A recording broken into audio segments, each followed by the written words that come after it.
What's up, everybody? And welcome to another edition of High Mythology. Hello. The show where we get higher than the daughters of the air. We had a moment. Probably the most stoner way to say that.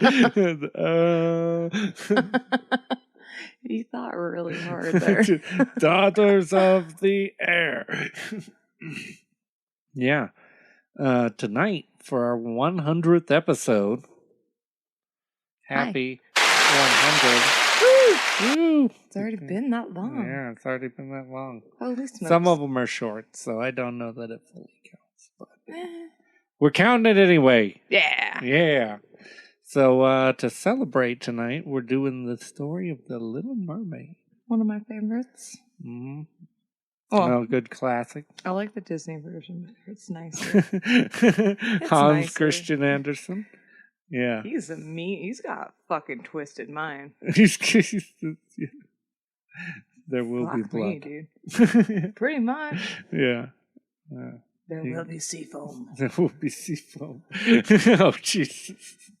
I mean, that can be taken in multiple ways. Yeah, I can. Just sea foam's just going to be everywhere. Oh, Jesus. How do we both figure that? Yeah. God, do we live together? Are we married? Yeah. I think so. I think so. Shit. Yeah. So I guess without further ado, Kimbo, why don't you go ahead and take it away? Thank you. Far out in the ocean, where the water is as blue as the prettiest cornflower and as clear as crystal, it is very, very deep. So deep, indeed, that no cable could sound it, and many church steeples, piled one on top of another, would not reach from the ground beneath to the surface of the water above. It sounds really complicated. It's very deep. There dwells the Sea King and his subjects. There he dwells.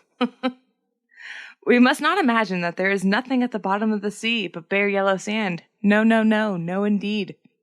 No. Well. For on the sand grow the strangest flowers and plants, the leaves and the stems of which are so pliant that the slightest agitation of the water causes them to stir as if they had life. Fishes, both large and small, glide between the branches as birds fly amongst the trees here upon land. Oh. In the deepest spot of all stands the castle of the Sea King. Its walls are built of coral, and the long Gothic windows are the clearest amber. The roof is formed of shells that open and close as the water flows over them. Their appearance is very beautiful, for in each lies a glittering pearl that would fit for the diadem of a queen. Her royal funkin' ass. Her royal funkin' ass. A crown fit for her royal ass. The Sea King had been a widower for many a years. Aww. And his aged mother kept house for him. Fuck you, people. Making the mothers do it. The mom's gonna do it. What the hell? I fucking did that already when I was raising you, bitch. Mom, Your I'm playing turn. Call of Duty. That's your wife's job. That's now your responsibility. I'm done. I raised your ass. Mom, make me some pizza rolls. Motherfucker. Yeah. Under the sea pizza rolls. Sashimi? Fish rolls. She was a very sensible woman, but exceedingly proud of her high birth, and on that account wore 12 oysters on her tail, while others of high rank were only allowed to wear 6. I'm picturing some real oyster game. Michelle Pfeiffer's. Right? Michelle Pfeiffer. Wasn't she the fucking... No. No, it was Nicole Kidman. Nope, it was Nicole Kidman. Sorry. Both blonde and beautiful. I can't help it. Yeah. I don't know who's who. Either way. They all look the same. I'm just kidding. The Sea King, yes, we talked about that. He was a widower. Doubling back. He was that much of a widower. Mom, make some pizza rolls. I'm hungry. She was, however, deserving of a very great praise, especially for her care of the little sea princesses, her 6 granddaughters. They were beautiful children, but the youngest was the prettiest of them all. Her skin was as clear and as delicate as a rose leaf, and her eyes as blue as the deepest sea. But, like all of the others, she had no feet, and her body was ended in a fish's tail. I have no feet. All day long they played in the great halls of the castle, or amongst the living flowers that grew out of the walls. The large amber windows were open, and the fish swam in just as swallows fly into our house when the windows are open. What kind of bunk-ass house do you have? Well, you know, I guess. Damn it, swallows in my house again, Martha. I guess we're living with swallows. Who left the door open? We're gonna attract squirrels. This is how you get ants. The weird thing to think about, and I just have to bring this up, even though I don't really have to, is that they're all fish, so they're all just pooping while they're swimming. Just putting that out there. Only fishes swam up to the princesses, ate out of their hands, and allowed themselves to be stroked. Stroke my sea bass. Outside the castle, there was a beautiful garden in which the bright red and dark blue flowers, and the blossoms like flames of fires, and the fruit that glittered like gold, and the leaves and stems waved to and fro continuously. The earth itself was the finest sand, but blue as the flame of burning sulfur. Over everything laid a particular blue radiance, as if the blue sky were everywhere above and below, instead of just the dark depths of the sea. In calm weather, the sun could be seen, looking like a reddish-purple flower with light streaming from the calyx. Calyx? Calyx? Calyx. Wait, what the fuck is that? Calyx. Calyx. Sorry. Wow. Each of the young princesses had a little plot of ground in the garden where she might dig and plant as she pleased. One arranged her flower beds in the form of a whale. Another preferred to make hers like the figure of a little mermaid, while the youngest child made hers round like the sun. Name of the story. And in it grew flowers as red as his rays at sunset. Thank you. Thank you. Just kidding. She was a strange child, quiet and thoughtful. So strange to be quiet and thoughtful. Yeah. Jesus, people. Both of those things. Who would have thunk? While her sisters showed delight at the wonderful things which they obtained from the wrecks of vessels, she only cared for her pretty flowers, red like the sun, and a beautiful marble statue. It was a representation of a handsome boy carved out of pure white stone, which had fallen to the bottom of the sea from a wreck. It wasn't even Eric. It was just a guy. Just some just dude. A statue of a dude. Prince like, hey, Louis. what's your name? Nice legs. It was Henry the Fourth. It was Henry the Fourth. It was one of those old Greek statues. Where the dude's Wasn't naked. Henry the Eighth the one that was really fat? that would explain it sinking. Well, she planted by the statue Moving on. a rose-colored weeping willow. It grew rapidly and soon hung its fresh branches over the statue, almost down to the blue sands. The shadows had the colors of violet and waved to and fro like the branches, so that it seemed as if the crown of the tree and the root were at play, trying to kiss each other. Nothing gave her so much pleasure as to hear about the world above the sea. She made her old grandmother tell her all that she knew about the ships and the towns, the people and the animals. To her, it seemed the most wonderful and beautiful to hear that the flowers of the land had fragrance, while those below the sea had none. They all just smell like ocean. That the trees in the forests were green, and that the fishes among the trees could sing sweetly, that it was a pleasure to listen to them. Her grandmother called the birds fishes, or the little mermaid would not have understood what she meant, for she had never seen birds. She had never seen birds. The grandmother said, When you have reached your 15th birthday, you will have permission to rise up out to the sea and sit on the rocks in the moonlight while the great ships go sailing by. Then you will see both forests and towns, and maybe some bird fish. and some poontang. Some In the queener. following year, one of the sisters would be 15, but as each was a year younger than the other, the youngest would have to wait 5 years before her turn came to rise up from the bottom of the ocean to see the earth as we do. However, each promised to tell the others what she saw on her first visit and what she thought was most beautiful. Their grandmother could not tell them enough. There was so many things about which they wanted to know. None of them longed so much for her turn to come as the youngest. Give me that Red Bull. That is a horrible sentence to finish on.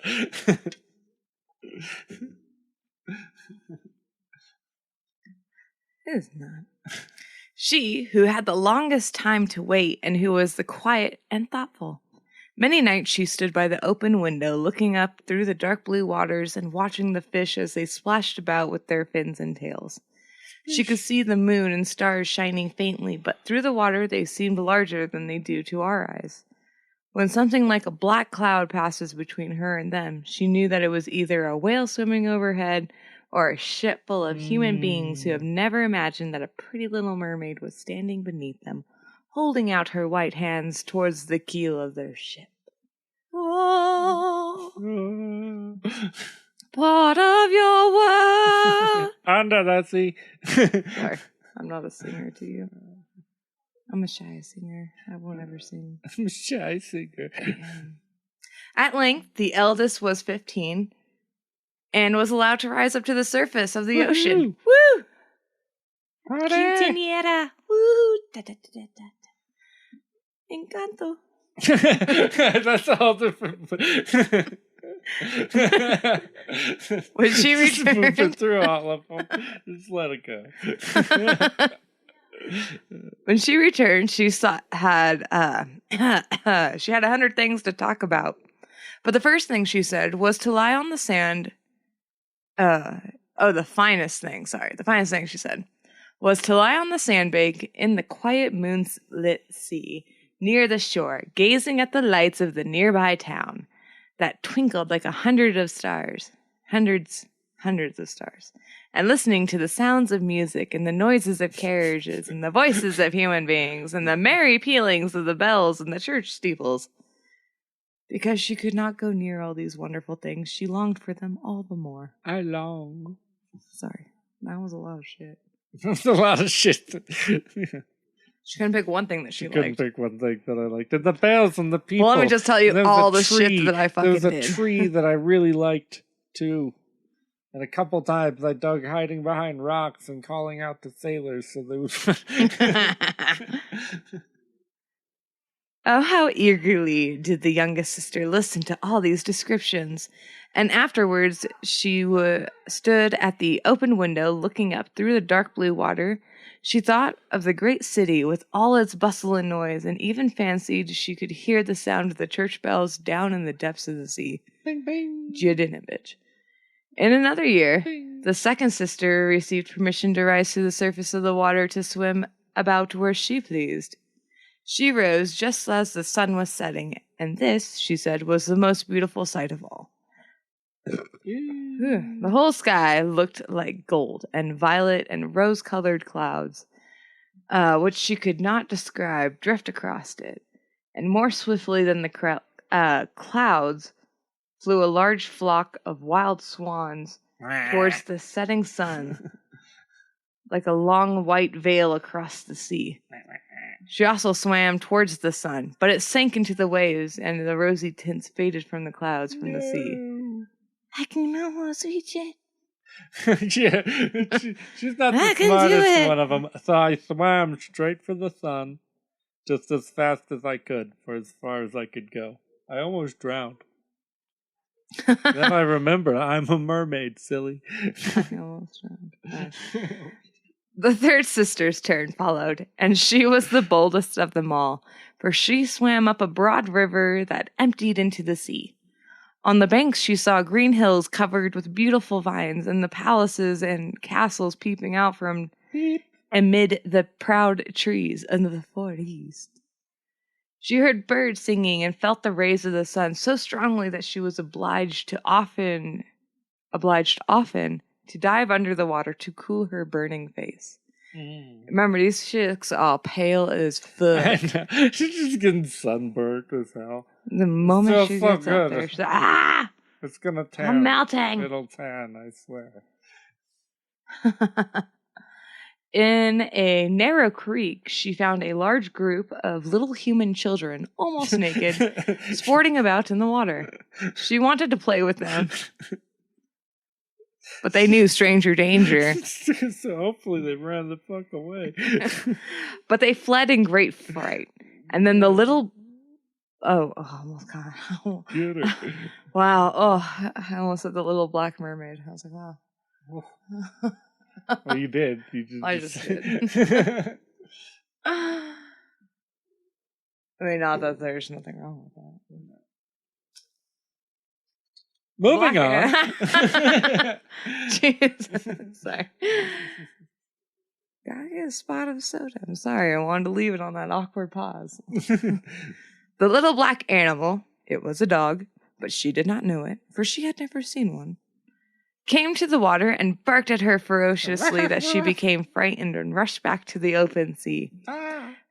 But she said she should never forget the beautiful forest, the green hills, and the pretty children who could swim in the water, although they had no tails. Curious. How do they do it?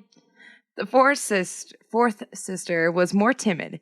She remained in the midst of the sea, but she said it was quite as beautiful there as nearer to the land.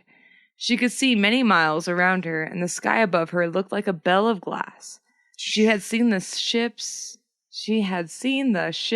fuck some asses, but at such a great distance that they looked like seagulls. Oh, The yeah, dolphins, that's right. She's the one that dropped a bunch of acid before she went up. Yeah. So I'm just going to go chill and float, man. I'm feeling it. It's coming in. The dolphins sported in the waves, and the great whales spout water from their nostrils, till it seemed as if 100 fountains were playing in every direction. Yep. The fifth sister's birthday occurred in the winter, so when it was her turn to come, I think this is the one on acid, or maybe she's on LC, this would be a trip. So when her turn came, she saw that the others had not seen for the first time that they went up, because it was winter. The sea looked quite green, and the large icebergs were floating about, Iceberg, right ahead. each like a pearl, she said, but larger and loftier than the churches built by men. They were of the most singular shapes and glittering like diamonds. She had seated herself on one of the largest and let the wind play with her long hair. She noticed... she borrowed some of what her sister had. She noticed that all the ships sailed very fast, very rapidly, steering as far away as they could, as if they were afraid of the icebergs. Towards evening, as the sun went down, dark clouds covered the skies and thunder rolled. She's going to start and luring the flashes, them into the icebergs, isn't she? Probably, and the flashes of the lightning glowed red on the icebergs as they were tossed about by the heaving sea. On all the ships that sailed were reefed with fear and trembling, while she sat on the floating iceberg, calmly watching the lightning as it darted its forked flashes into the sea. Each of the sisters, when she first had permission to rise to the surface, was delighted with the new and beautiful sights. Now they were soon grown-uppish girls. Grown-uppish girls. And could go when they pleased. They had become quite indifferent about it. They soon wished themselves back again, and after a month had passed, they said it was much more beautiful down below, and more pleasanter to be at home. Home, buddies! Mm-hmm. I'm one too. Yeah, I mean, you hit a certain age. It's like, wow, you can go out and party. Woo! You do it for a while, and then you're like, yeah, no, it's kind of cool to just chill. Sounds like them. Yeah. Mm-hmm. Yet often in the evening hours, the 5 sisters would twine their arms about each other and rise to the surface together. Their voices were more charming than that of any human being, and before the approach of a storm, when they feared that a ship might be lost, they swam before the vessel, singing enchanted songs of delight, to be found to the depths of the sea, and begging the voyagers not to fear if they sank to the bottom. But of course the sailors could not understand the song and thought it was the sighing of the storm. Some put wax in their ears, they knew. Well, that's the thing, too. It's like, they're gonna sound like whales because they're from the deep sea. Yeah, right. So it's like, let's sing him our song.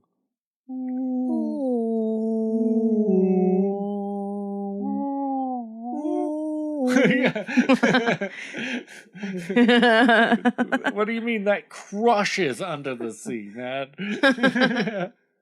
Play sold out stadiums with that shit back home. They're talking about that was under the sea. That was under the sea. Bloop, bloop, bloop. Under the sea. Under the sea. Where's the talking crab? Bring on the crab. It's gotta be Jamaican too. Gotta be Jamaican. These things were never beautiful to them. For if the ship sank, the men were drowned, and their dead bodies alone reached the palace of the Sea King. We don't like your bodies down here. We really don't want you to die, so please stop fucking this shit up. Just raining down bodies on them. That has to be so horrible. The downside to living under the sea. When the sisters rose arm in arm through the water, their youngest sister would stand quite alone, looking after them, ready to cry. Only, since mermaids have no tears, she suffered even more acutely. Oh. She said, If only if I were 15 years old, I know that I would love the world up there, and all the people who live in it. At last she reached her 15th year. Her grandmother says to her, Well, now you are grown up. Come, let me adorn you like your sisters. And she placed in her hair a wreath of white lilies, of which every flower leaf was a half of a pearl. Then the old lady ordered 8 great oysters to attach themselves to the tail of the princess to show her high rank. The little mermaid said, The oysters are alive. Yep. Ouch, but they hurt me so. Her grandmother replies, Fucking, yes, I know. Pride must suffer pain to fucking do it. Fucking oysters. How do you think they feel? Oh, how gladly she would have shaken off all this grandeur and laid aside the heavy wreath. The red flowers in her own garden would have suited her much better. But she could not change herself, so she said farewell and rose as lightly as a bubble to the surface of the water. The sun had just set when she raised her head above the waves. The clouds were tinted with crimson and gold, and through the glimmering twilight beamed the evening star in all of its beauty. The sea was calm, and the air mild and fresh. A large ship with 3 masts lay becalmed in the water. Only 1 sail was set, for not a breeze stirred, and the sailors sat idle on deck amidst the rigging. There was music and song on board, and as darkness came on, 100 colored lanterns were lighted, and as if the flags of all the nations waved in the air. It's a party boat. The little mermaid swam closer to the cabin windows, and now and then, as the waves lifted her up, she could look in through the glass window panes and see a number of gaily dressed people. Amongst them, and the most beautiful of them all, was the young prince with the large black eyes. He was 16 years of age, and his birthday was being celebrated with great display. Okay, Woo! I guess that's how she could tell. Like, how could she just tell that by looking at him? Because he was standing under a sign that said Happy 16th Birthday and had his picture attached to it. The sailors were dancing on deck, and when the prince came out of the cabin, more than 100 rockets rose into the air, making it as bright as day. The little mermaid was so startled that she dived underwater, and when she again stretched out her head, it looked as if the stars of heaven were falling all around her. She had never seen such fireworks before. Great suns spurted fire about, splendid fireflies flew into the blue air, and everything was reflected in the clear, calm sea beneath. The ship itself was so brightly illuminated that all the people and even the smallest rope could be distinctively seen. How handsome the young prince looked. Break me off a piece of that. Break me off a piece of that rope. As he shook the hands of all of his guests and smiled at them. How do you do? While the music resounded through the clear night air. It was very late, yet the little mermaid could not take her eyes from the ship or from the beautiful prince. The colored lanterns had been extinguished, and no more rockets rose into the air, and the cannon had ceased firing. But the sea became restless, and the moaning and grumbling of the sounds could be heard beneath the waves. Still the little mermaid remained by the cabin window, rocking up and down on the waves so that she could look within. After a while, the sails were quickly set, and the ship went on her way. But soon the waves rose higher, and the heavy clouds darkened the sky, and lightning appeared in the distance. A dreadful storm was approaching. Once more the sails were furled, and the great ship pursued her flying course over the raging sea. The waves rose mountain high as if they would overtop the mast. But the ship dived like a swan between them and rose again on their lofty foaming crests. As the little mermaid was to the little mermaid, this was a pleasant sport, but not to the sailors. Oh, look at them. They've got this look on their face like they're all in imminent doom. Freaking out. At length, the ship groaned and creaked. The thick planks gave way under the lashing of the sea, and the waves broke over the deck. The mainmast snapped asunder like a reed, and the ship laid over on her side, and the water rushed in. The little mermaid now perceived that the crew was in danger. Oh, shit. It looks like they did need some help. She was even obliged to be careful to avoid the beams and the planks of the wreck which lay scattered on the water. At one moment it would be pitch dark, so she could not see a single object, but when a flash of light came, it revealed the whole scene, and she could see everyone who had been on board except the prince. When the ship parted, she had seen him sink into the water waves, and she was glad, for she thought that he would now be with her.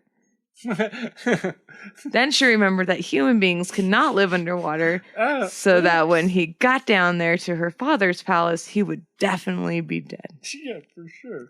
He's for sure gonna be dead. No, he must not die, she thinks. So she swam away from home. So she swam about amongst the beams and the planks, which strewed to the surface of the sea, forgetting that they could crush her to pieces.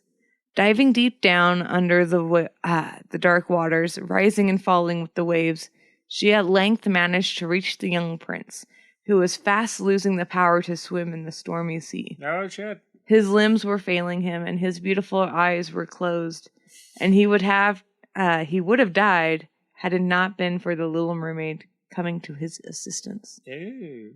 She held his head above the water and let the waves carry them where they would. In the morning, the storm ceased, but of the ship, not a single fragment could be seen. Not a single fragment. The sun came up red and shining out of the water, and its beams brought back the hue of the health to the prince's cheeks, but his eyes remained closed. The little mermaid kissed his high, smooth forehead and stroked back his wet hair. I'm imagining Kit Harington. It's so wet. He'd be a great Eric. It's just like oily. But he's not French. Like oily wet.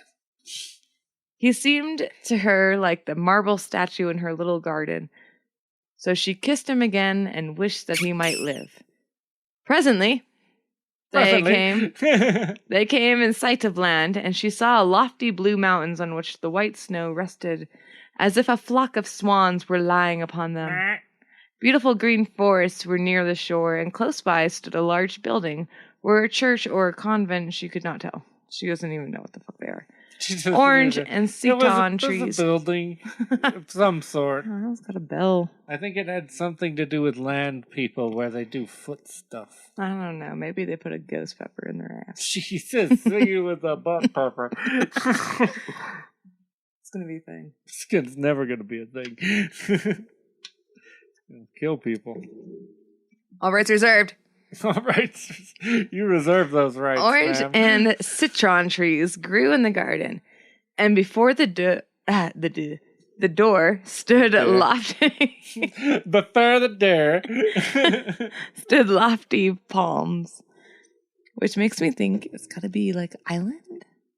Maybe it's Spain. Yeah, it could be. Ugh. Bless you. Oak is out. Oak Cedar. is out. Ah. I lost my Apollo, point. bless you. Orange and... we talked about this. The sea here formed a little bay in which the water lay quiet and still, but very deep. She swam with the handsome prince to the beach, which was covered with fine white sand, and there she laid him in a warm sunshine, taking care to raise his head a little higher than his body. The bell sounded in the large white buildings, and some young girls came into the garden.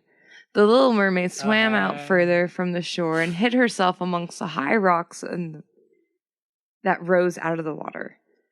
Covering her head and covering her head and neck with the foam of the sea, Sploosh. she watched there to see what would become of the poor prince. It was not long before she saw a young girl approach the spot where the prince laid. She seemed frightened at first, but only for a moment, and then she brought a number of people, and the little mermaid saw that the prince came to life again, and she smiled upon those who stood about him. But to her he sent no smile. He knew not that what she had saved him, and this made her very sad. Why does it taste like I made out with a fish? You did. You did. It was tuna. Ah. And when he was led away into the great building, she dived down into the water and returned to her father's castle. Why do we never see reverse mermaids? Huh? Reverse mermaids, where the bottom half's human and the top half's fish. I mean, they do in Japan.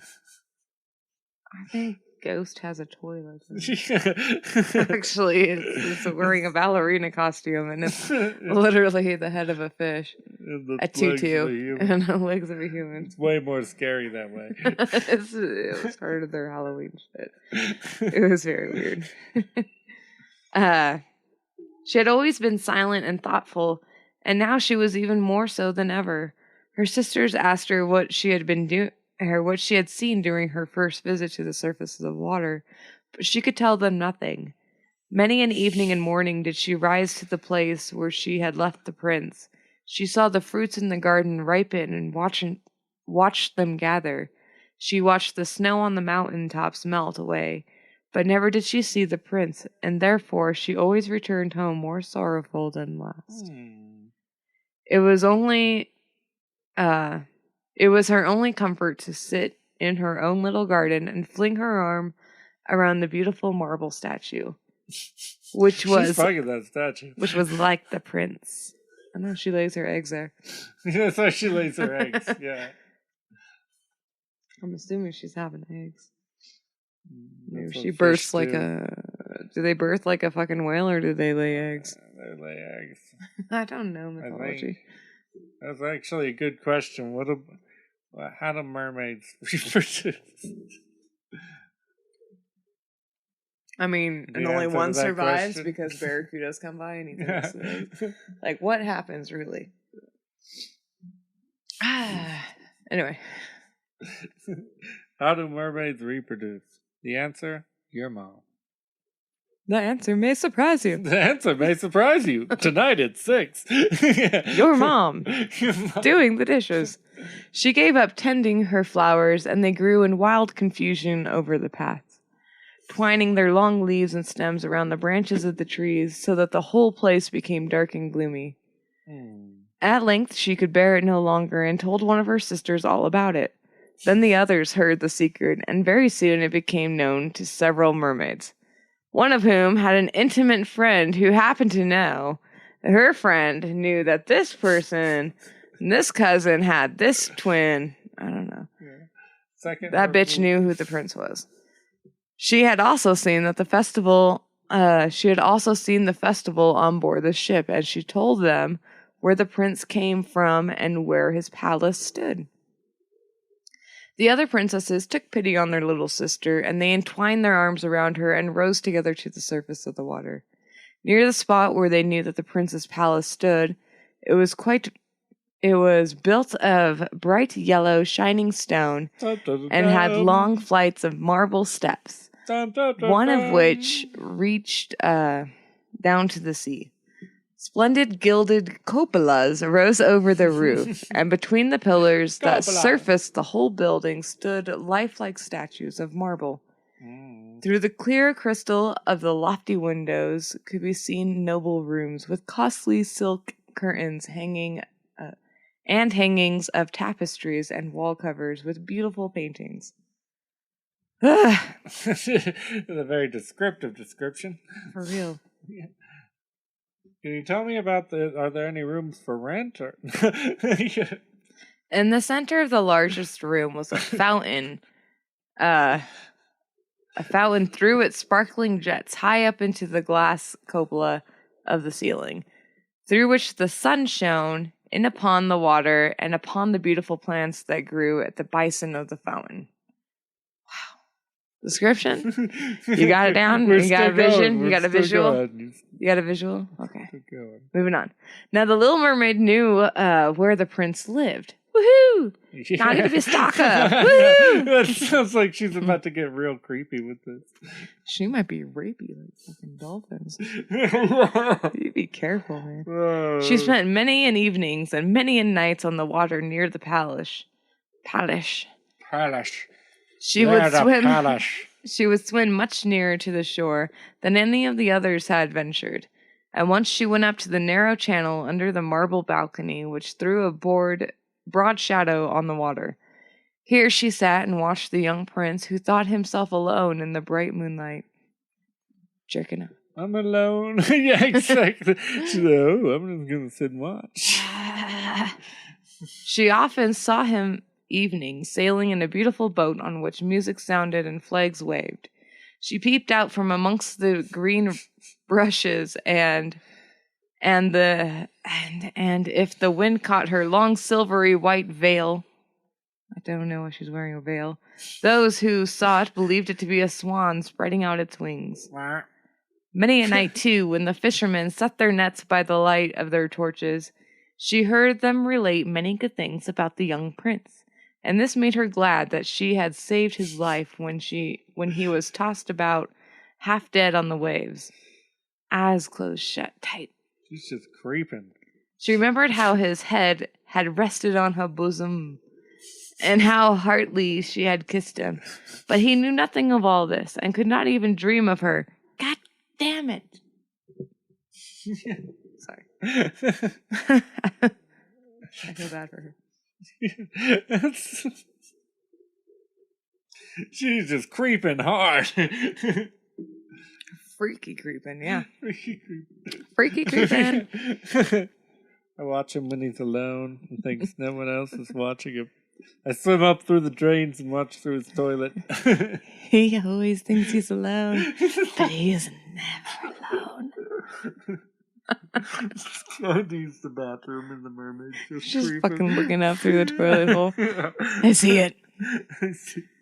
The butthole. Let me just reach a ghost pepper up. Blink. He lost 10 pounds this week.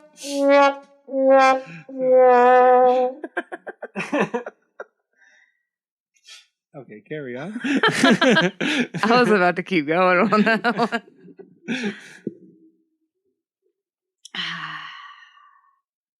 She grew more and more to like human beings and wished to be more and more to be able to wander about with those whose world seems to be so much larger than her own. But it's not, guys. You know, that's her world's much larger. I love how she keeps like, their world is so huge. Like, actually, your world is 75% of the actual planet. Yeah, we're only, we're fighting over 25. Yeah. She grew, well. Part of your world. They could fly over the sea in ships and mount the high hills, which were far above the clouds, and the lands they possessed, their woods and their fields, stretched far away beyond the reaches of her sight. There was so much that she wished to know, but her sisters were unable to answer all of her questions. Then she went to her old grandmother, who knew all about the upper world, and she rightly called the lands above the sea. The little mermaid asked, if humans never drown, can they live forever? Do they live for hundreds of years as we do here in the sea? Her grandmother says, yes, they must also die, and their term of life is even shorter than ours. We sometimes live for 500 years, but when we cease to exist here, we become foam on the surface of the water. I do not have a grave for those we love. We do not have immortal souls. We shall never live again, like the green seaweed. Once it's been cut, we can never flourish more. Human beings, on the contrary, have souls which live forever. It's just pooping while they're talking. That's what fish do. Even after the body is turned to dust, they rise up perfectly pure. Behold the glittering stars as we rise out of the water, and behold the land of the earth. So do they rise to unknown and glorious regions which we shall never see. Yeah. Oh, thanks, Grandma. I think I'm swimming too much.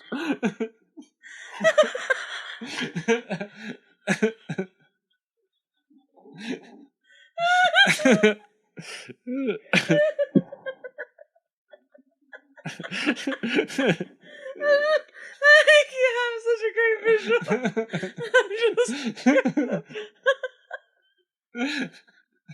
Just a string floating by. One just smacks her in the face.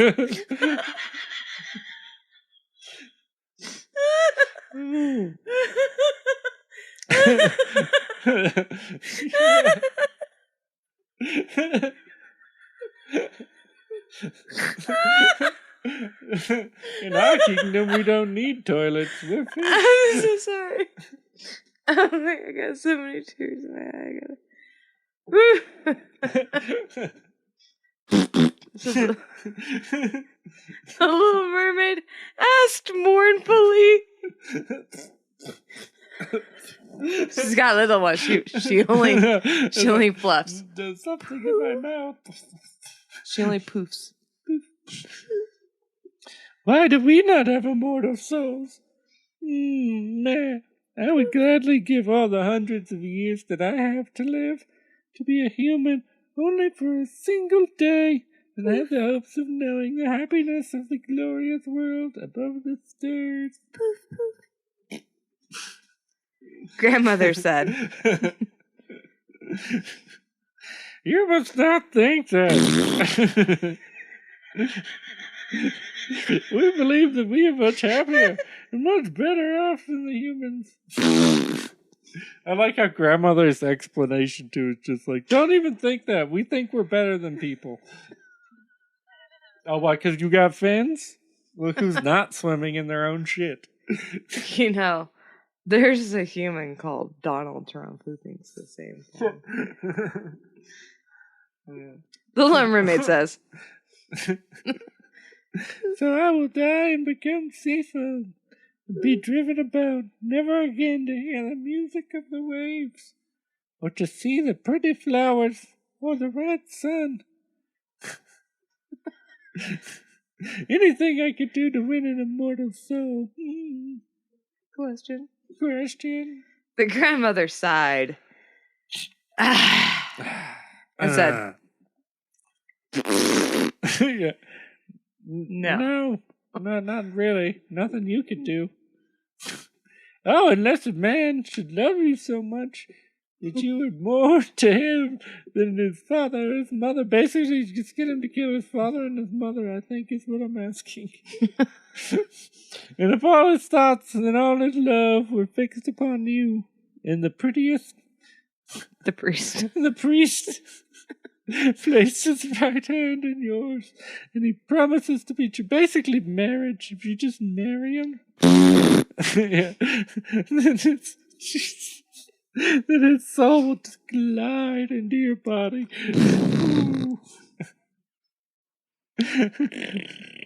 And you would obtain a share in the future happiness of mankind. He would give you a soul and retain his soul, I swear. But this can never happen. Never! Your fish's tail, which among us is considered so beautiful, on earth is thought of as ugly.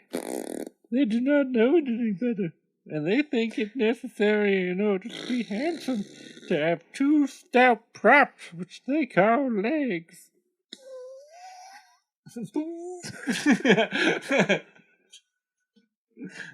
Then the Little Mermaid sighed and looked sorrowfully at her little tail. The grandmother says, Come, come, my dear, and let us be happy. Sorry. Done, spring about during the 500 years we have left to live, which is really quite long enough. After that, we can rest ourselves all the better. This evening we are going to have a court ball. Mermaid balls. It was one of those splendid sights which we can never see on Earth. Oh, you can't see it. The walls and the ceilings of the large ballroom were so thick but transparent crystal.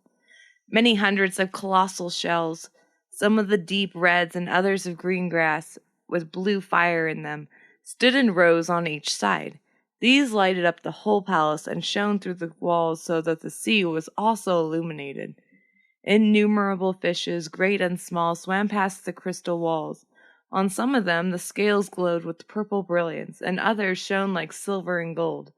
Through the halls flowed a broad stream, and in it danced the mermen and the mermaids to the music of their own sweet singing. Oh, under the sea. Oh. Under the sea. Because they are underwater, that's how they hear it, right? Bloop, bloop, bloop, bloop, bloop, bloop, bloop, bloop. No one has such a lovely voice. Oh, no one else on earth has such a lovely voice as they, but the Little Mermaid sang more sweetly than all. That didn't make any fucking sense. The whole court applauded her with hands and tails, and for a moment her heart felt quite joyous. She tells them what they use to propel themselves. How is it? They're like flapping the sides together. I don't know, maybe the whole butt end is considered their tail. They're just wiggling. Slap my ass. I hear I slap my ass. They're like dolphins. Yeah.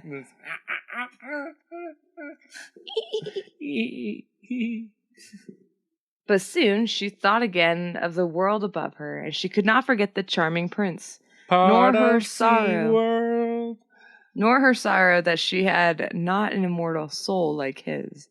She crept away silently, the creeper, out of her father's palace, and while everything within was gladness and song, she sat in her own little garden, sorrowful and alone. Then she heard the bugle sounding through the water, and thought, It's a water bugle. I don't know. He is certainly sailing above, he in whom my wishes center around, and in whose hands I would like to place the happiness of my life. I will venture all for him, and to win an immortal soul. While my sisters are dancing in my father's palace, I will go to the sea witch, of whom I have always been afraid. She can help me and give me counsel. Then the little mermaid went out from her garden and took the road to the foaming whirlpools. Sorry. It's that interesting.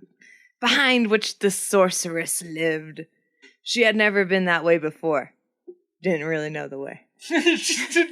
I'm going to the scary place. I haven't actually left my palace really a lot, so does anybody know how to get to the scary place? Anyone draw me a map? Someone draw me a fish map. A sea map. What does that even look like? Oh, sticks in the stand. Yeah. Then she heard, she had never been that way before. Neither flowers nor grass grew there. Nothing but bare, gray, sandy ground stretching out of the whirlpools, where the water, like foaming mill wheels, seized everything that came within its reach and cast it into the fathomless deep. Seize it! Through the midst of this crushing whirlpools, the little mermaid was obliged to pass before she could reach the dominion of the sea witch. The dominion Dun, of dun, the dun. sea witch. Dun, dun, dun. Dun, dun, dun, dun. And that, folks, is where we will pick up next week. We'll cut it off there. I hope you've had fun. Yeah. Enjoyed 100 episodes. Yeah.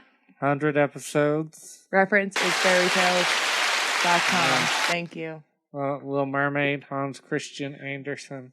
Just gotta go down the reference real quick. Yeah. Hope you guys have been enjoying it. Yeah. Be sure to subscribe if you're not already subscribed, or follow, or whatever it is on whatever app you're listening to. Tell your friends. Tell your friends. Word of mouth is always the best thing in the world. So if you like it, tell people. Thanks, Durango, and other places. Thanks all over the world. We love you guys. Philippines, thanks for putting us up there. Great Britain. Number 1 for a while. UK. Australia, you made us number 15th at one point. Thank you. We like you guys. I really want to visit someday, but not really because I'm scared of your spiders. We'll go. We'll go, even if I have to wear spider armor. And I'm also scared of your guys' kangaroos because I heard they're just like the fucking raccoons over here. I've seen videos, man. A kangaroo will punch you in the face. I've seen that shit. I'm fucking scared. I will die. I will die. I must stay in the city. I will be protected there. What happened to Kim? She was attacked by a mob of angry kangaroos the second she landed. And then a koala came came and peed on her. Now she's got chlamydia too. Fuck my life. That would happen. That would. You just prophesized my future. Jesus. And then I'll get bit by their spiders and just die on the side of the spiders, street. They just flock right to the chlamydia. I heard they just fly about, man. I'm like, fuck that. Yeah, it's scary. But anyway, we love all of you. Anyone who's listening, we love you guys. Thank you. Keep listening. Keep enjoying. Let us know what you think. Yeah. And tune in next week for the second part of The Little Mermaid. I still like to imagine her reversed. I think that would make a more interesting story. Don't they got that like Aquafina? I don't know, those are bird head people. Never mind. The Egyptians got it. The Egyptians got it. Fish. It's a fish with human legs. The reason why that doesn't happen is because that doesn't really seem like it's advantageous in any way. You have the head of a fish, but the inability to swim like a fish. That's It's gonna kick your little human legs. You're fucked. Big ass fish head drags you down. Folks at home, don't let your big ass fish head drag you down. Unless it's a hammerhead. Hammerhead. Don't let a hammerhead drag you down. That's more unlikely. A great white wolf. Yeah. Stay safe. Don't get bitten by sharks. Fishes. And we'll see you guys next week. Even though it's a rare occurrence. Even though it's rare. Don't do it.